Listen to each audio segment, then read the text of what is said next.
ഞാൻ ഇന്ന് എനിക്ക് വല്ലാത്ത വേദന ഉണ്ടായി.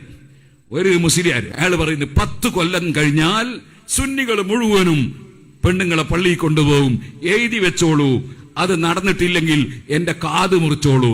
10 കൊല്ലത്തിനുള്ളിൽ സുന്നികൾ ജുമാക്ക് പെണ്ണുങ്ങളെ കൊണ്ടുപോകും, കൊണ്ടുപോയിട്ടില്ലെങ്കിൽ റഹ്മത്തുള്ളാഹിന്റെ രക്തങ്ങൾ വരിക, എന്റെ ചെവിയെന്നുകൊണ്ടാ ഞങ്ങൾ അരിയട്ടെ അറിയാം.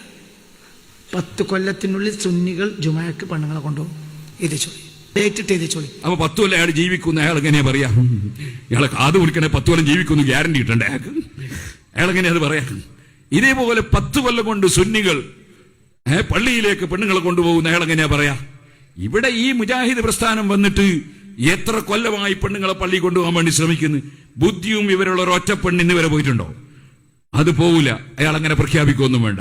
ഇൻഷാ അല്ലാഹ് സുന്നത്തി ജമാഅത്തിൽ വിശ്വസിക്കുന്ന ഈമാനുള്ള ഒരൊറ്റ പെണ്ണും പള്ളിയിലേക്ക് പോവില്ല, യാതൊരു സംശയവും വേണ്ട. എങ്ങനെ അവർ പോകും? അവർ വിശ്വസിച്ചത് അശ്ഹദു അന്ന മൗലവി റസൂലുള്ളാഹ് എന്നല്ല, അശ്ഹദു അന്ന മുഹമ്മദ് റസൂലുള്ളാഹ് എന്നാണ്. അല്ലാഹ് പറഞ്ഞേച്ചാള് മുഹമ്മദ് നബി സല്ലല്ലാഹു അലൈഹി വസല്ലം.